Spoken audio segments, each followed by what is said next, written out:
Deep in the Yucatan Peninsula of Mexico lies the sacred cenote of Chichen Itza, a gaping sinkhole once believed by the ancient Maya to be the very doorway to the underworld called Xibalba. To the modern eye, it looks like a tranquil pool, framed by limestone cliffs and jungle greenery. But beneath that greenish water lies a graveyard of grim devotion. During the height of the Maya civilization around the 9th century, this cenote became a stage for rituals that blended faith and horror, where humans were sacrificed to please the rain god Chak. Archaeologists, who later dredged its depths, uncovered a nightmarish collection of evidence, hundreds of human bones, disjointed and battered, lying among glittering treasures like jade ornaments, obsidian knives, gold discs, and pottery shards. The discoveries revealed that the cenote was not just a place of worship, but a watery altar where blood and fear met their end. When researchers first explored the sacred cenote in the early 1900s,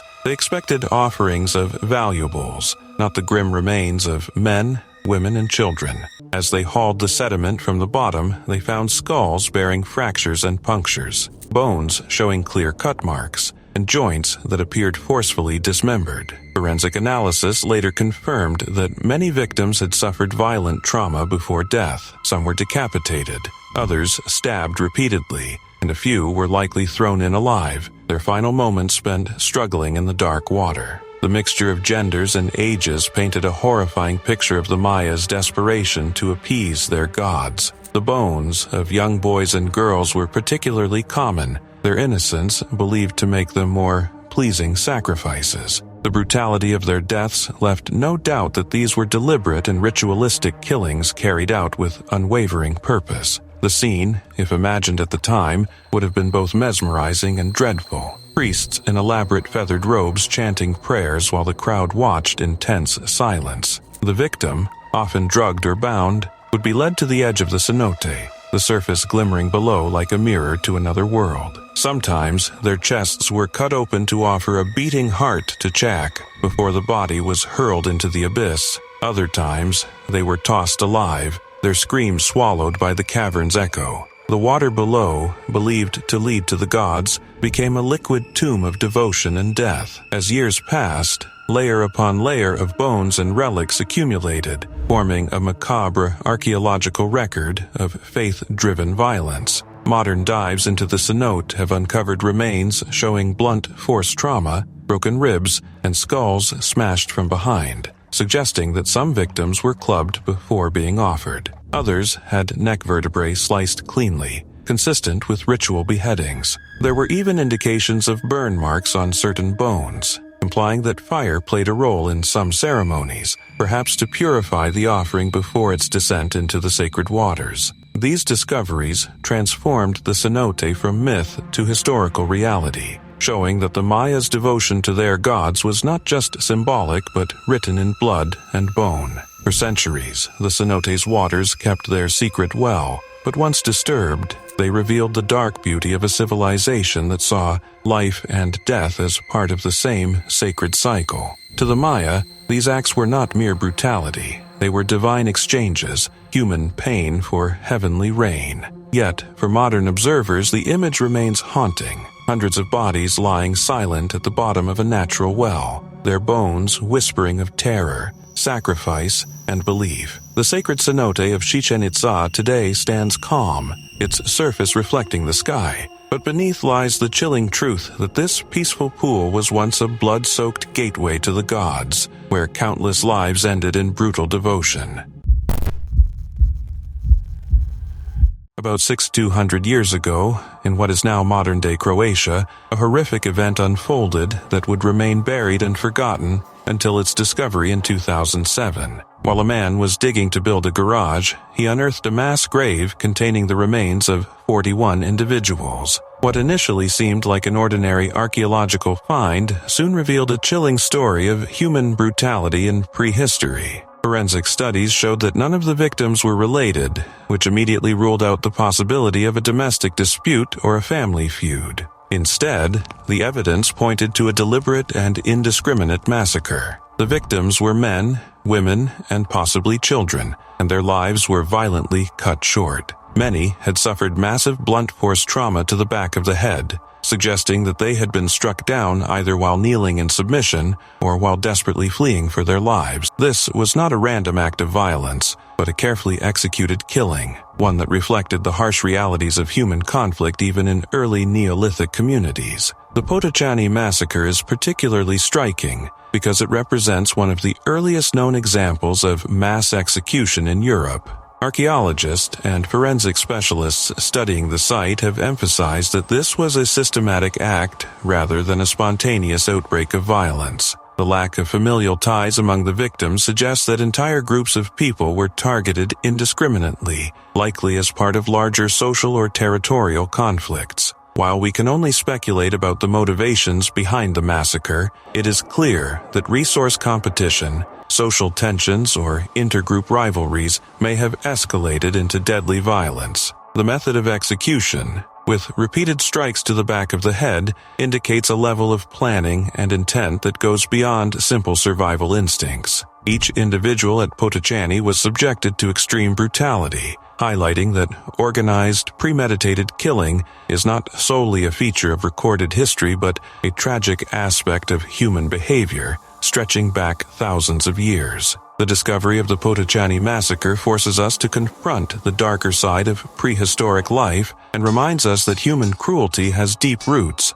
Unlike other archaeological sites where mass deaths are attributed to disease or natural disasters, this site is a clear example of deliberate human violence. The fact that such a violent event occurred so early in European prehistory challenges the notion of Neolithic communities as entirely peaceful and cooperative. It provides crucial insight into the social dynamics, fears, and conflicts of early human societies. Today, the Potocani site stands as a solemn testimony to the lives lost in a brutal and senseless act of violence. Each skeleton tells a story of suffering and sudden death, and together they reveal the profound consequences of unchecked aggression. The massacre remains a stark reminder of the capacity for cruelty within human communities, even in eras that predate written history, forcing us to reflect on the enduring nature of violence and the value of remembering those who perished. Let's take a moment to appreciate modern comforts like Tylenol, indoor heating, and not getting dumped into a swamp after death. Because today's tale, it's a certified Iron Age horror show. Enter Mora, or, as she's sometimes called, the Girl of Uchter Moor, a young woman whose life was basically the ancient version of a non-stop bad day. So, who was she? Mora was a bog body. Yep, you heard right. A bog body, which is basically a human preserved in a peat bog, a kind of super soggy plant matter swamp that's great for naturally mummifying people and not so great for, living. Think of it as history's least relaxing spa treatment.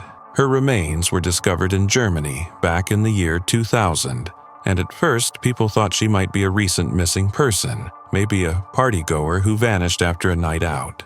But nope, turns out she was over 1,000 years old, hailing from the Iron Age, and was somewhere between 17 and 19 when she died. So, basically still a teen, except her life, way more brutal than your average high school drama. First off, her skeleton read like a laundry list of pain. Mora's body showed signs of intense physical labor, probably hauling heavy stuff like water jugs through marshy terrain. Basically, CrossFit, but involuntary and way less Instagrammable. But wait, it gets worse. Her skull had 2 massive fractures that had healed, which means she survived a major head injury. Not just a bump, these were serious bone-cracking impacts, likely caused by blunt force trauma. Could have been an attack from outsiders, could have been someone from her own village. Either way, the girl took a hit and lived to tell the tale, though probably with constant headaches and possible neurological symptoms. And as if that weren't enough, Mora also had a benign tumor chilling at the base of her skull. This unwelcome passenger probably messed with her nerves, gave her even more headaches, and caused her spine to curve. Hello, chronic back pain. Her legs? Inflamed to the point that it actually changed the shape of her bones. And all this while still a teenager. Oh, and did we mention she was also malnourished? Her bones showed signs of childhood starvation and illness, likely from cold winters and not enough to eat. Basically, Mora's body was constantly fighting itself and the environment. Every single day must have felt like level 100 in survival mode. Now, as for how she died, there's no evidence she was murdered, which is weirdly the good news here. Most bog bodies show signs of violence or ritual killing, but in Mora's case, it's believed she may have died in a freak accident. That said, there's one odd detail that raises eyebrows. She was found completely naked, with no personal items, no jewelry, nothing, which suggests someone moved or altered her body before dumping her into the bog. Why? We don't know. Maybe it was shame. Maybe it was secrecy, or maybe it was just how her community handled death. Either way, it's suspicious. And just when you think her saga couldn't get more depressing, her discovery was a mess. Literally. She wasn't gently unearthed by archaeologists, but accidentally scooped up and shredded by a machine. Her remains had to be pieced together like a 1,000-year-old jigsaw puzzle. Even in death, Mora couldn't catch a break. So, yeah, next time you complain about a tough day, just remember Mora. Iron Age teenager, survivor of blunt trauma, tumors, malnutrition, and finally, a brutal post-mortem recovery. Life back then, no Wi-Fi, no snacks, just pain.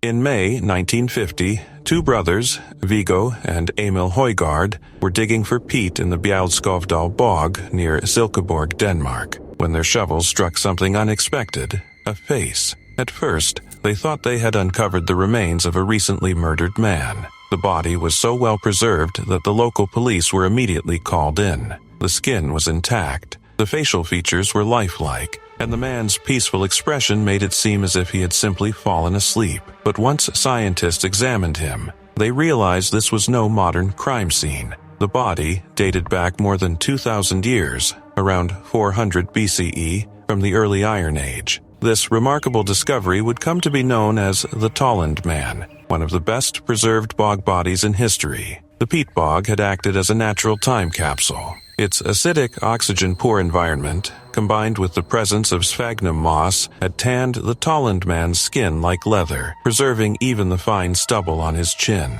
His closed eyes and faint smile gave him a strangely serene appearance, as though he had died in peace. But the leather noose still around his neck told a different story, one that hinted at ritual, sacrifice, and perhaps murder. When archaeologists examined the body in detail, they found that he had been carefully placed in the bog. He was lying in a fetal position, his body positioned deliberately, with his eyes and mouth gently closed after death. This was not a careless dumping of a criminal's corpse. It was something far more intentional. Forensic experts and archaeologists joined forces to determine what had happened. The most immediate clue was the noose, still tied tightly around his neck. When X-rays and later CT scans were performed, they revealed that the man's neck had not been broken, meaning he had not died from a sudden drop, as in a typical hanging meant for execution. Instead, he had died slowly from asphyxiation, strangled by the pressure of the rope.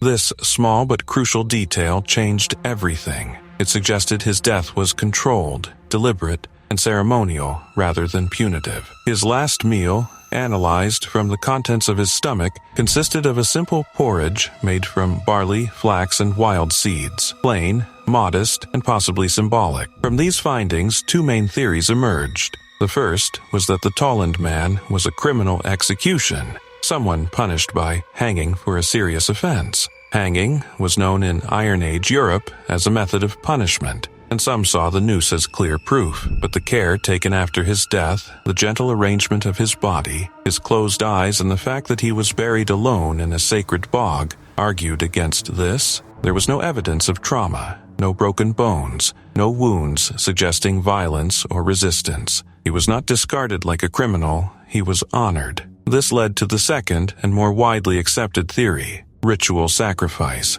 Many scholars believe the Tolland Man was offered to the gods, perhaps to the fertility goddess Nerthus or another deity, as part of a sacred ritual to ensure prosperity, good harvests, or protection. Iron Age people often viewed bogs as mystical gateways between the human and spiritual worlds, making them perfect places for offerings. Human sacrifices, though grim, were not uncommon in Northern Europe at the time. Similar bodies, such as the Graubala man and the Oud girl, were found in nearby bogs, showing signs of violent ritual deaths and careful burials. Today, the Tolland man rests in the Silkeborg Museum, his face preserved in haunting detail. His calm expression still captivates visitors, silently holding on to secrets from a world long gone. Despite all the modern technology, CT scans, radiocarbon dating, forensic reconstructions, the true reason for his death remains unsolved. Was he a willing sacrifice, chosen for a sacred purpose,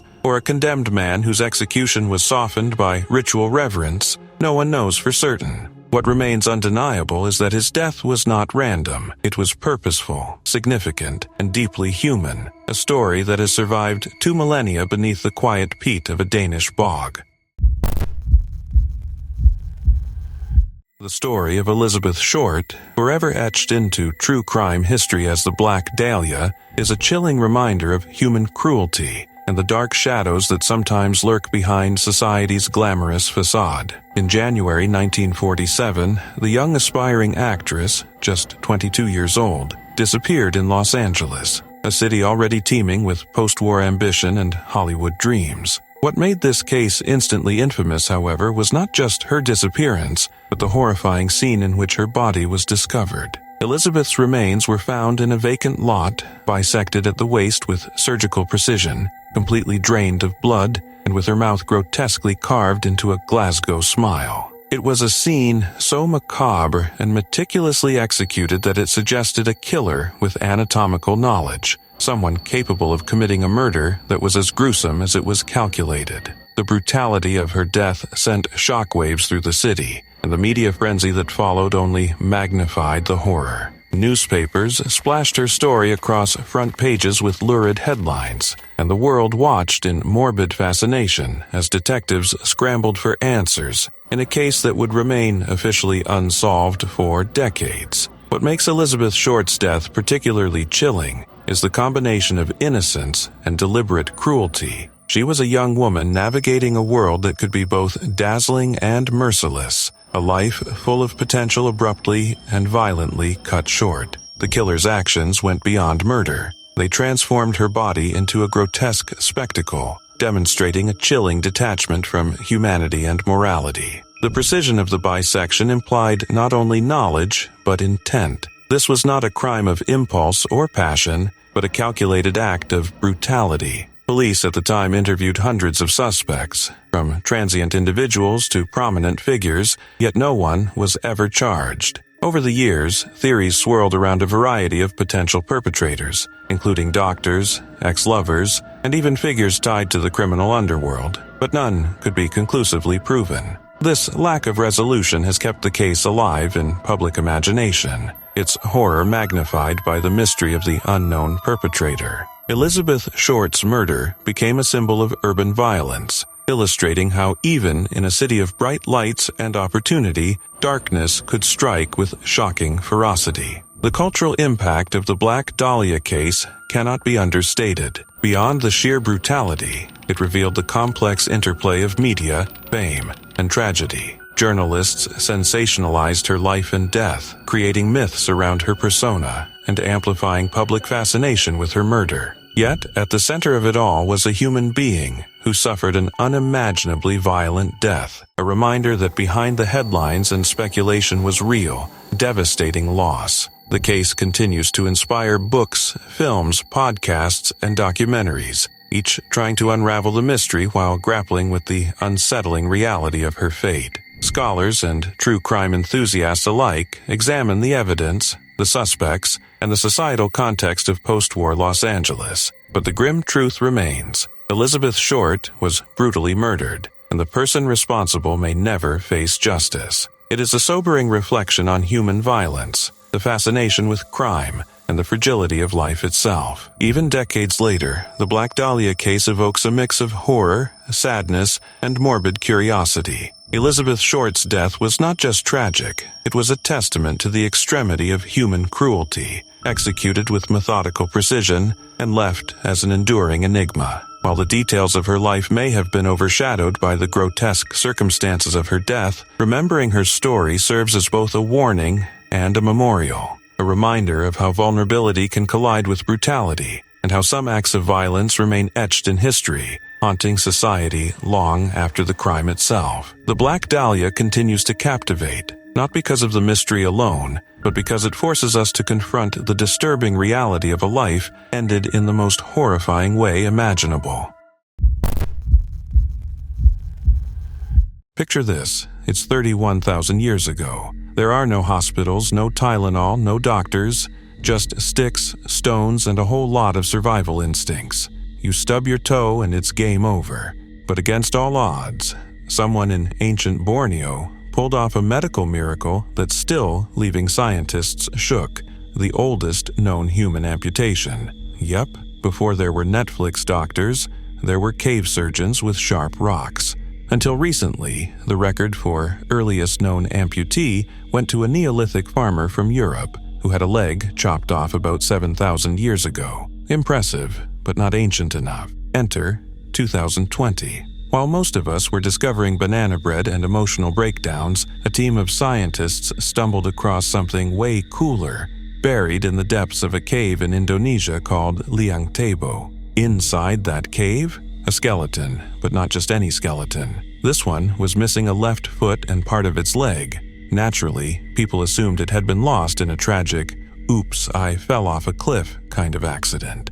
But then the scientists took a closer look and noticed something weird. The bone showed signs of careful cutting and, wait for it, healing. Yeah, not only had this person survived having a leg removed, but the stump had actually healed nicely. We're talking clean cuts, no signs of infection, and evidence of continued growth afterward. Let's be clear here. Whoever performed this Stone Age surgery was basically a prehistoric rock star. No scalpels, no anesthesia, just sharpened rocks and sheer determination. Somehow, they managed to slice through skin, veins, nerves, arteries, without killing the patient or causing a nasty infection. In fact, modern studies say that even today, about 40% of major amputations can get infected.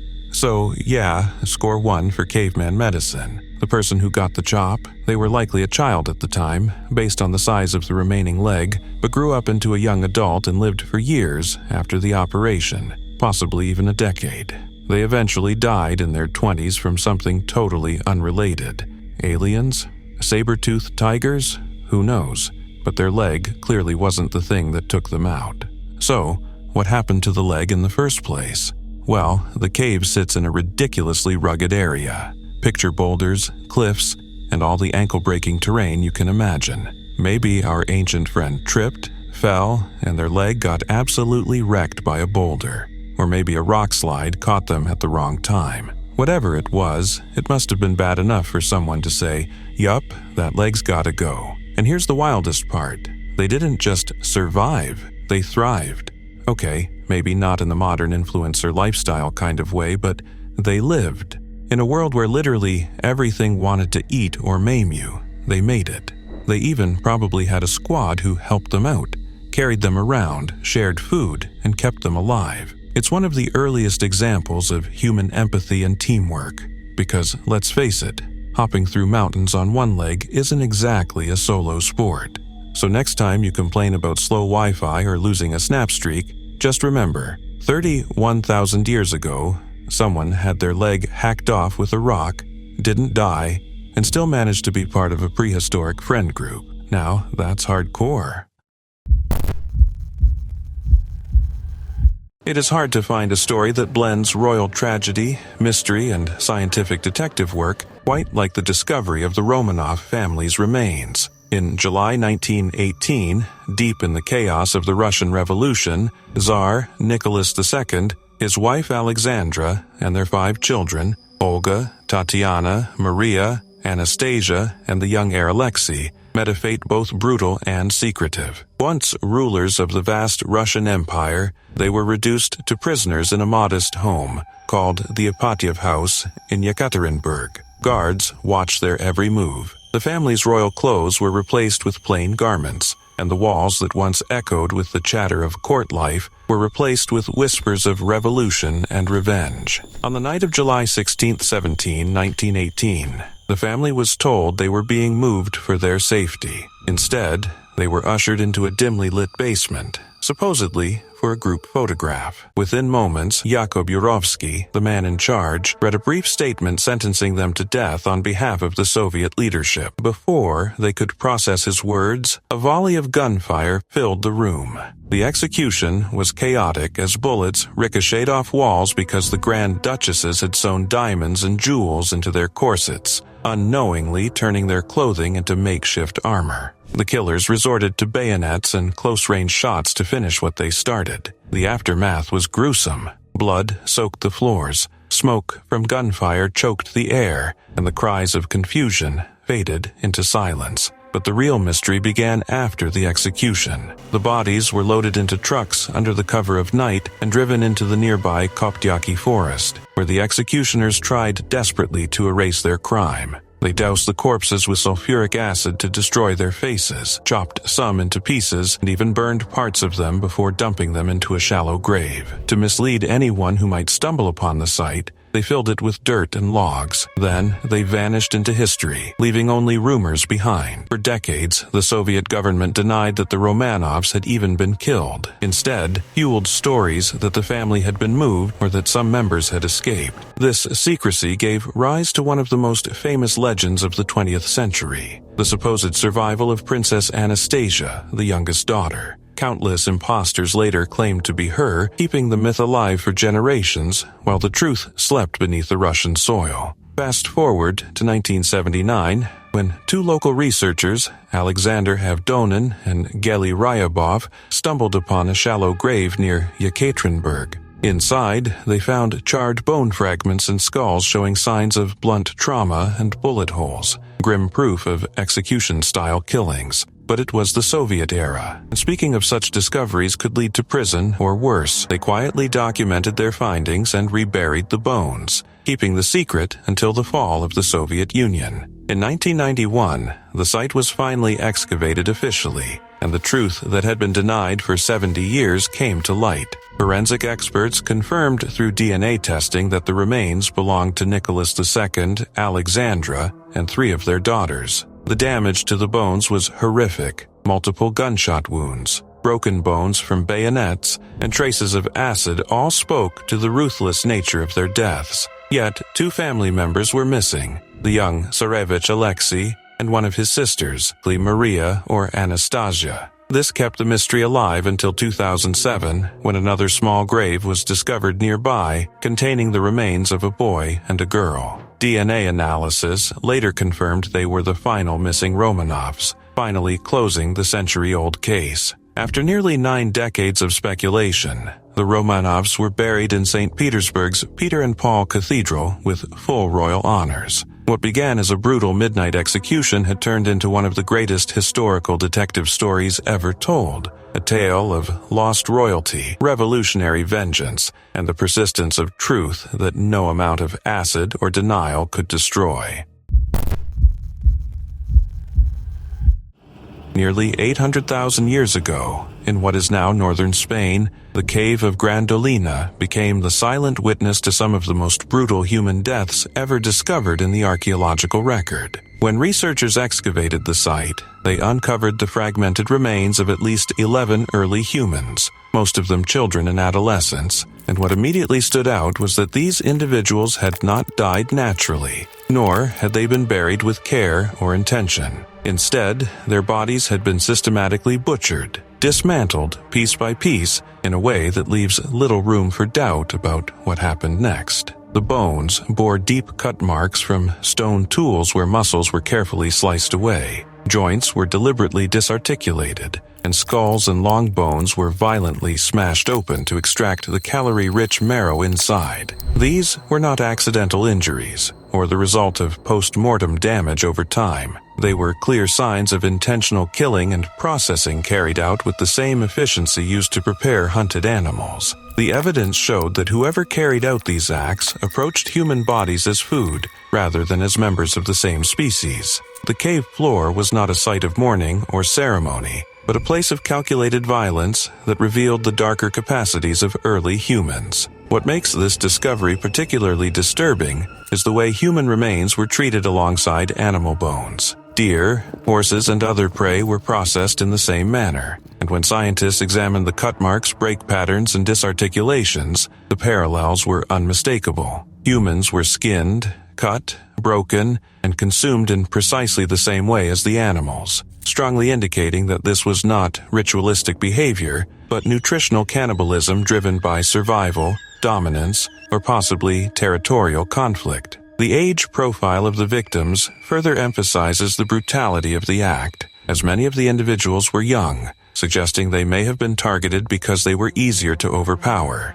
The lack of burial, ceremonial treatment, or evidence of mourning shows that this was a pragmatic and repeated behavior rather than an isolated incident. The sheer efficiency with which these acts were carried out reveals a level of planning and intent that is both fascinating and deeply unsettling. Grandolina does not provide evidence of accidental deaths or the consequences of natural disasters. It is a record of deliberate, methodical, and repeated violence against members of the same species. The species most commonly associated with the site, Homo antecessor, was not a mindless brute, but a capable hunter with tools, coordination, and social structure. Yet the evidence at Grandolina shows that these early humans were also capable of extreme cruelty, killing members of their own species with precision and purpose. The repeated nature of the cut marks and the number of individuals involved suggest that this was not a single desperate act in a moment of famine,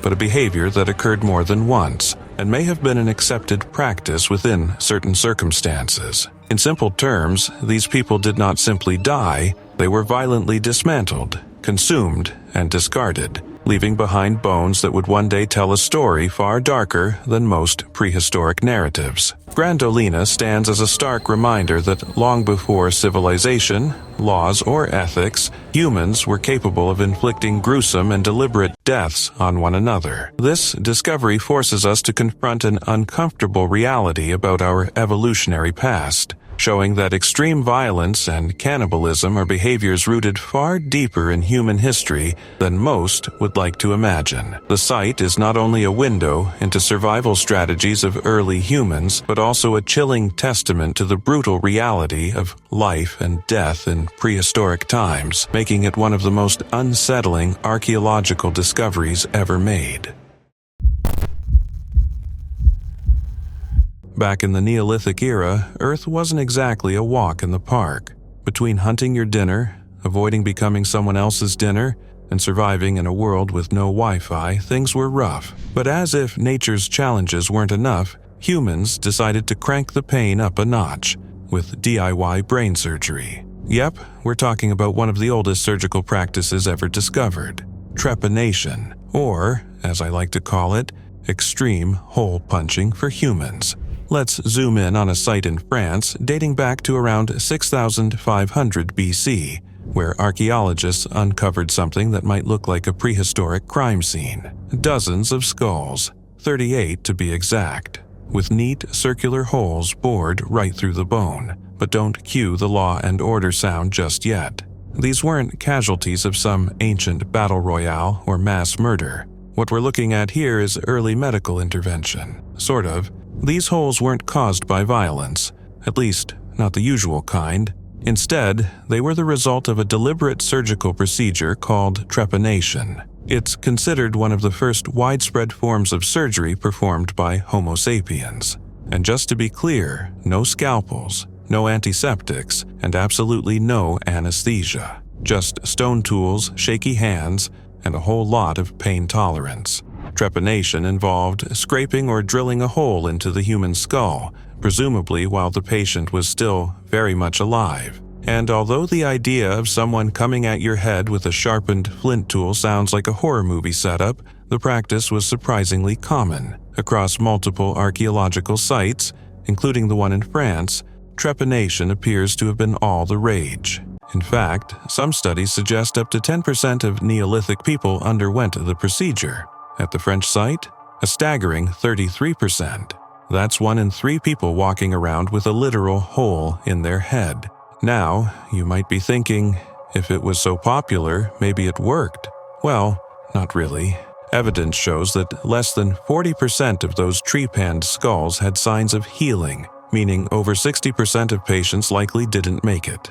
The top contenders for cause of death, infection, massive blood loss, or the surgeon just poking a little too deep into the old brain matter. And for those who did survive, recovery took months, with the risk of lifelong pain, neurological issues, or just being stuck with a permanent headache bigger than the one they were probably trying to cure. So why on earth did anyone agree to this? The reasons for trepanation were as diverse as they were speculative. Some think it was done to release evil spirits, ancient brain exorcism, anyone? While others suggest it was used to treat head injuries. Fairly common in a time when clubs and rocks were the primary dispute resolution tools. It may have also been used to ease epilepsy, migraines, or even psychological conditions. Basically, if your head hurt, someone's solution was to drill a hole in it and hope for the best. Honestly, if you were alive back then, the smartest move was probably to keep your headaches to yourself. Interestingly, people of all ages were trepanned. Kids, adults, the elderly, no one was safe. And while the tools were crude, think sharpened flint, bone scrapers, or even seashells, the results were sometimes surprisingly precise. It wasn't always a hack job. Some of these ancient surgeons knew what they were doing. Sort of. Even more surprising, trepanation never truly disappeared. While the modern version is vastly more refined and done only in specific medical cases, like relieving brain pressure, it's still performed today, only now with sterile equipment and an actual anesthesiologist instead of, say, a guy with a rock and good intentions. So the next time you think you're having a rough day, just remember, at least no one's trying to fix your headache by cracking open your skull with a seashell. Progress, baby. Andrei Chikatilo, infamously known as the Rostov Ripper, stands as one of the most horrifying figures in Soviet criminal history. Between 1978 and 1990, his brutal killing spree spread terror across the USSR, leaving behind a trail of mutilated bodies that would haunt investigators for decades. His victims, mostly women and children, were discovered in forests, fields, and train station outskirts, their bodies bearing marks of savagery that defied imagination. When authorities first began finding these corpses, the scenes were so grotesque that many refused to believe such crimes could occur in the Soviet Union, a state that prided itself on being free from Western-style deviance. Yet reality soon shattered that illusion. Victims were found with multiple stab wounds, often dozens, eyes gouged out, and parts of their flesh missing. It was not just murder, it was a ritual of cruelty. Chikatilo's acts revealed a darkness so profound that even hardened investigators were left shaken. The first known victim was a 9-year-old girl named Yelena Zakotnova in 1978, whose body was found in a river near Shakhty. Her mutilation set a grim precedent. For years after, bodies began appearing near railway lines and forest paths in the Rostov region. Some victims were stripped naked, their throats slit, and their limbs punctured in frenzied bursts of violence. Others were missing tongues, genitals, or internal organs, injuries that seemed less like random acts and more like a disturbing compulsion. The police, constrained by Soviet ideology that denied the existence of serial killers, initially blamed hooligans or drifters. But the evidence piling up told a different story. The brutality was consistent, methodical, and personal. Each discovery, each shallow grave or mutilated corpse pointed toward a single sadistic mind at work. The investigations became a nightmare of mistaken identities and wrongful arrests. At one point, several innocent men were executed for crimes they did not commit, all while Chikatilo continued killing with cold precision. The bodies kept turning up.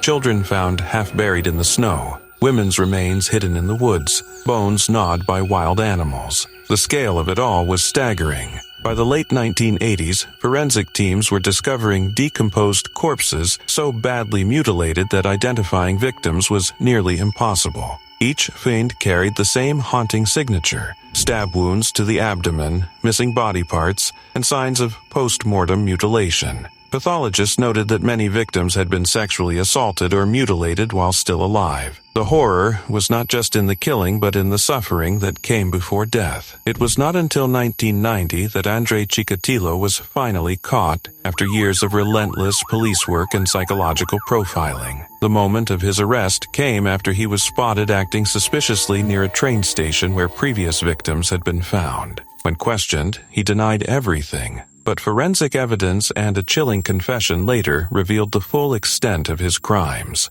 In interrogation, Chikatilo described the murders with unsettling calmness, recalling how he would lure victims with promises of food, money, or help, only to unleash a storm of violence upon them. His words painted vivid pictures of agony, the screams, the blood, the twisted pleasure he derived from domination. Investigators later revisited many of the discovery sites, unearthing remains that matched his confessions, confirming the scale of his atrocities. When the trial began in 1992, the courtroom turned into a spectacle of disbelief and horror. Photos of the victims and descriptions of the crime scenes were so disturbing that even hardened officers averted their eyes. The public, who once thought such evil was impossible in their society, now faced the chilling truth. In total, Chikatilo confessed to 56 murders, though only 52 were proven. He was executed by gunshot in 1994, ending a reign of terror that had lasted over a decade. Yet, even after his death, the images of those mutilated bodies, scattered across forests, buried near railways and left in snow-covered fields, remained a scar on Soviet history. Chikatilo's crimes were not just killings. They were calculated acts of dehumanization, reminders that true horror often hides behind the most ordinary faces.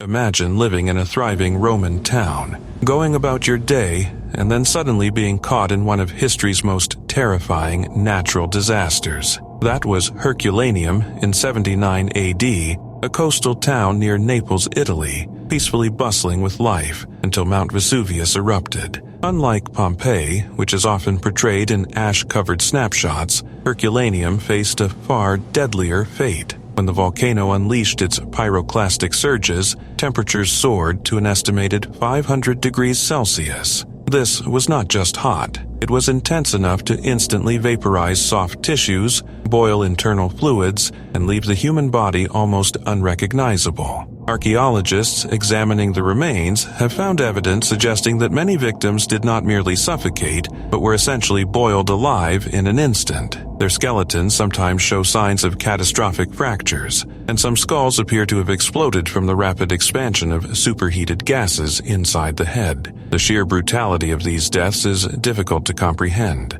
One moment life was ordinary, and the next it was annihilated by heat so extreme that the human body could do nothing to survive. Modern imaging techniques such as CT scans have revealed these horrifying details, showing how the heat was lethal within seconds, leaving a chilling record of human fragility in the face of nature's power. What makes Herculaneum particularly haunting is the intensity and speed of the disaster. Unlike Pompeii, where ash fell over hours, the pyroclastic surge that engulfed Herculaneum moved at incredible speed, leaving virtually no time for escape. Residents who might have survived a slower disaster were caught in a searing wall of gas and rock. In that instant, the human body, designed to endure ordinary extremes, could do nothing against the heat. Studies of the remains show skulls fractured from inside out, evidence of the immense thermal stress, while soft tissues vaporized almost completely.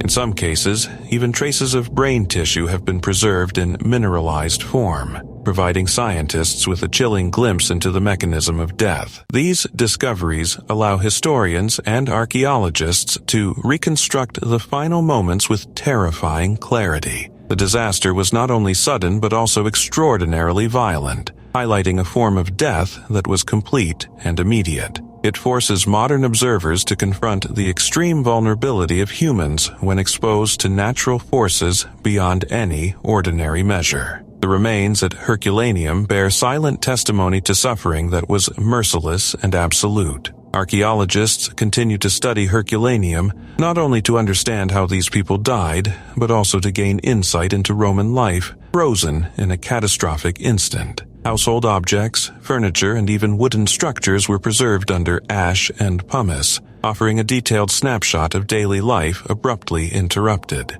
While these artifacts tell a story of ordinary living, the human remains tell a story of extraordinary violence. The contrast is striking. Routine life obliterated in seconds, leaving behind evidence of one of history's most extreme human fatalities. The victims of Herculaneum provide a sobering reminder that history is more than dates and events. They reveal human fragility and resilience in the face of overwhelming natural forces. Their deaths were sudden, brutal, and total, leaving modern observers a haunting glimpse of the extreme conditions humans can endure. Centuries later, the Herculaneum victims remain a powerful testament to the unforgiving force of nature, offering both a historical record and a chilling insight into the fragility of life when confronted with extraordinary disaster. We're heading to the Atacama Desert, one of the driest places on Earth, where, ironically, one unlucky soul managed to pull off the impossible: death by drowning. Yeah, in the desert. If that doesn't scream zero chill, I don't know what does. So, let's rewind about 5,500 years.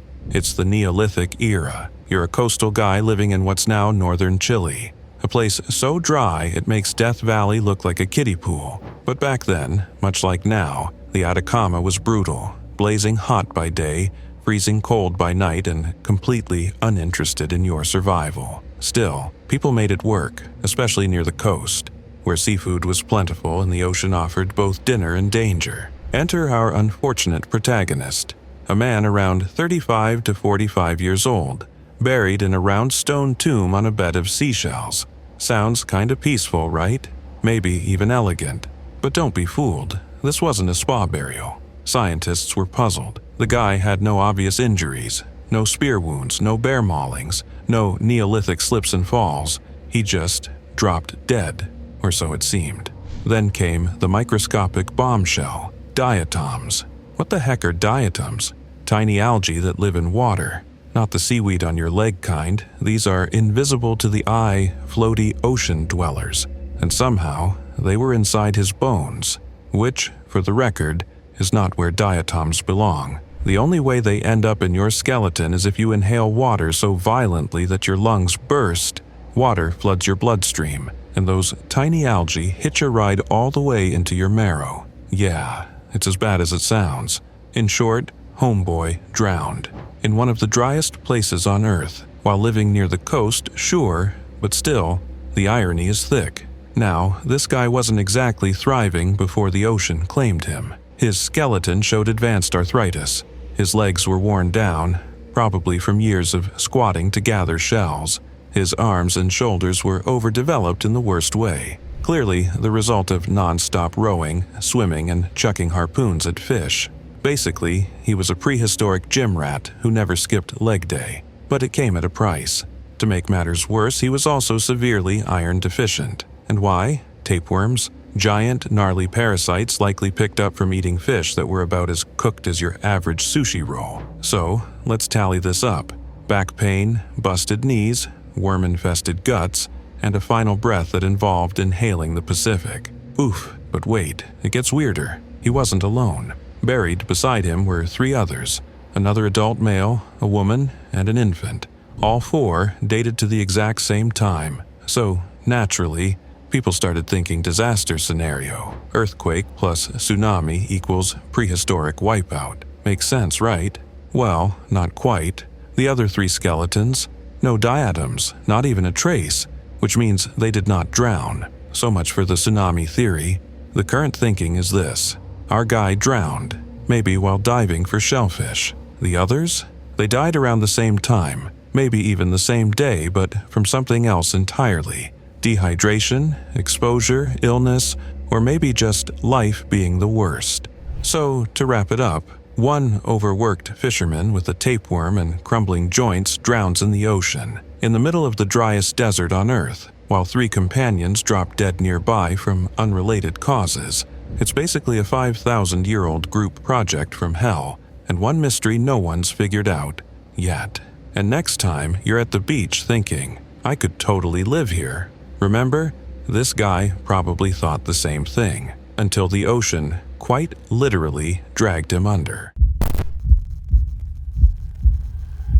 The story of Jonestown isn't just another page in history. It is one of those dark, almost unbelievable chapters that make you pause and think, how could this even happen? It all began with Jim Jones, a charismatic yet increasingly paranoid preacher who led the People's Temple, a group that started with good intentions about equality, community, and racial harmony, but slowly spiraled into full-blown fanaticism. By the mid-1970s, Jones had moved his followers from the United States to a remote stretch of jungle in Guyana, South America, promising them a socialist utopia free from the evils of capitalism and racism. What they got instead was isolation, fear, and the slow unraveling of sanity under the oppressive heat of the jungle. The place was named Jonestown, and what was supposed to be a paradise soon became a living nightmare. Inside Jonestown, life was far from the idealistic community Jones had promised. Armed guards patrolled the compound, people were forced into grueling labor, and Jones' voice constantly blared through loudspeakers, delivering endless rants about loyalty and impending apocalypse. He controlled when people ate, slept, and even thought. Letters were censored, passports were confiscated, and any attempt to leave was treated as betrayal. For many, Jonestown became a trap disguised as salvation. Things reached a boiling point when U.S. Congressman Leo Ryan decided to visit in November 1978, after receiving alarming reports from relatives of temple members who said their loved ones were being held against their will. At first, Ryan was welcomed with fake smiles and rehearsed enthusiasm, but cracks started to show when several residents slipped him notes begging for rescue. The next day, Ryan and his delegation prepared to leave with a small group of defectors, but Jones was not about to let anyone walk away. As Ryan's party waited to board planes at the Port Kaituma airstrip, armed members of the People's Temple rolled up in a tractor-trailer and opened fire. The attack was brutal and chaotic as bullets tore through the group, killing Ryan, 3 journalists, and 1 defector. Several others were wounded, but managed to flee into the jungle. Back in Jonestown, Jim Jones knew it was over. Convinced that U.S. forces would descend upon them, he gathered everyone in the pavilion and announced what he called a revolutionary suicide. Huge tubs of grape flavor aid, not Kool-Aid as popular legend says, were mixed with cyanide and sedatives. Some drank willingly, others were forced. Parents gave it to their children first. The cries that followed were described by survivors as something beyond human, a chorus of agony echoing through the jungle night. When Guyanese authorities arrived 2 days later, they found a scene that defied comprehension. The jungle was eerily silent except for the hum of insects. The smell hit them first, a thick chemical sweetness mixed with decay. As they entered the compound, they saw bodies sprawled across the ground, many lying arm in arm, as if in some haunting embrace. Over 900 people, including more than 300 children, were dead. Jim Jones himself was found slumped in his chair on the pavilion stage, a gun beside him and a bullet wound in his head. Cyanide cups and syringes were scattered everywhere. Some bodies had foam around their mouths, others clutched each other tightly, frozen in terror. The investigators were overwhelmed, not just by the scale of death, but by the eerie stillness of it all. The recovery operation was grim and grueling. The heat and humidity of the Guyanese jungle made the bodies decompose quickly, forcing rescuers to work in masks and gloves, spraying chemicals to contain the smell. U.S. troops had to be called in to help, and bodies were eventually flown out in military planes, stacked in rows like lifeless cargo. The world was stunned. Jonestown became a symbol of blind devotion gone horribly wrong. A cautionary tale about how one man's delusions could lead nearly 1,000 people to their deaths. Even decades later, the phrase "drinking the Kool-Aid" lingers in our vocabulary, a chilling reminder of how charisma can twist into control and faith can turn fatal when placed in the wrong hands. Imagine stepping into a quiet, seemingly ordinary village in Sweden, and then discovering that centuries ago, every single person who lived there was murdered in cold blood and left exactly where they fell. That is exactly what archaeologists stumbled upon at Sandbyborg, a 5th century fortified settlement on the island of Öland, and what they found is nothing short of horrifying. The village was abandoned, but not in a normal, peaceful way. Instead, it was frozen in time as a scene of utter carnage. Unlike typical burials of the era, where the dead were carefully laid to rest, the victims at Sandbyborg were left in their homes, sprawled across floors, with personal belongings scattered around them, showing that this was not a robbery but a calculated act of violence. The evidence of their brutal deaths is harrowing. Crushed skulls, fractures, and other signs of blunt force trauma reveal a massacre of shocking ferocity, and bones indicate that men,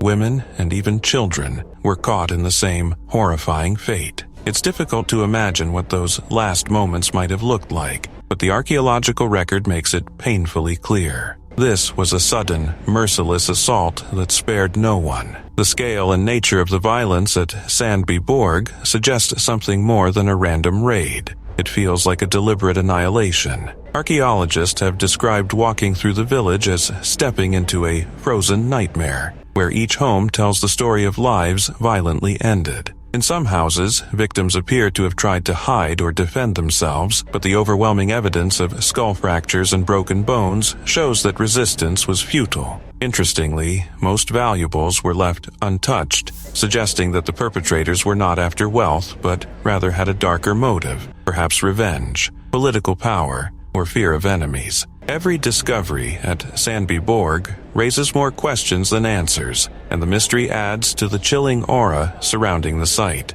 For researchers, it's both a rare window into life during the migration period and a grim reminder of how violent human history can be. The brutality of the massacre and the decision to leave victims unburied challenges our understanding of early medieval Scandinavian customs, where care and death was generally a cultural norm. Sandbyborg stands out as a stark exception, a place where social rules and human decency were brutally cast aside. The forensic details are equally disturbing and fascinating. Analysis of the skeletal remains shows injuries consistent with intentional, forceful attacks, sometimes aimed at the head, suggesting the killers intended to leave no survivors. There is evidence that the massacre happened quickly, likely within a single day, and there's no sign of attempts to remove bodies afterward. This grim tableau allows scientists to reconstruct the tragedy with unnerving clarity. Each corner of the village offers a silent testimony to violence, fear,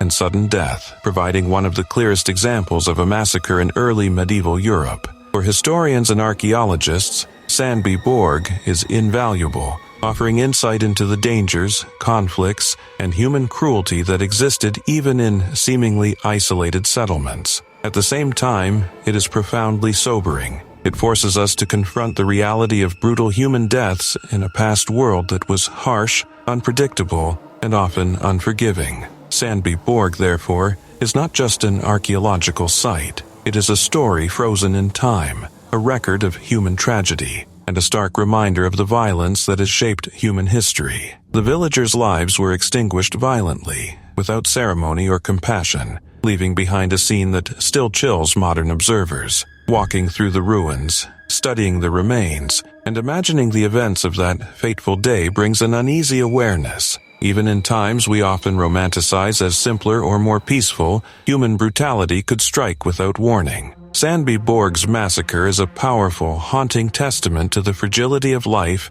and the dark chapters of our collective past, preserved for centuries beneath the Swedish earth, waiting to tell its story of horror, sudden death, and the ultimate end of an entire community. All right, buckle up, because we're diving into history's first confirmed shark attack. Not exactly the first you'd want your name attached to, but here we are, 3,400 years later, still talking about one unlucky dude named Tsukumo 24. Sounds like a futuristic robot, right? Nope, just the name archaeologists gave to an ancient hunter-gatherer from Japan who had a very, very bad day. So, what happened? Back in 2021, researchers uncovered a human skeleton near the Sato Inland Sea in Japan. And let's just say it wasn't in the best shape. This guy was absolutely shredded. Like, not Jim Gaines shredded, but chewed up like leftover jerky shredded. We're talking 790 injuries all over his body. Arms, chest, abdomen, hands. Basically a full-body horror show. At first, scientists were baffled. The cuts went so deep they gouged into bone, more like what you'd expect from metal weapons than anything natural. But here's the plot twist. Tsukumo 24 lived in the Jomon era, a time when metal weapons didn't even exist in Japan. So, unless someone invented time travel to bring a samurai sword back in time just to go full Mortal Kombat on this guy, something didn't add up. Then came the aha moment. Upon closer inspection, the wounds were V-shaped, eerily similar to injuries caused by modern-day shark bites. Combine that with the fact that Japan is literally an island chain, and the conclusion was pretty clear. This man got tag-teamed by a very hungry tiger shark or great white. And it wasn't a quick snack either. It was a full-course tragedy. How bad was it? Every rib, cracked or torn, chest and guts, eviscerated. Dismembered feet and a missing hand? Yep, gone. What's worse, these weren't post-mortem injuries. He was alive when it happened, and he likely fought back, losing limbs in the process. That alone ruled out scavenging. It was a full-blown ambush, not some shark snacking on leftovers. But here's where it gets even more interesting. Tsukumo 24 wasn't found floating at sea or washed up somewhere. He was actually discovered in a legit burial site.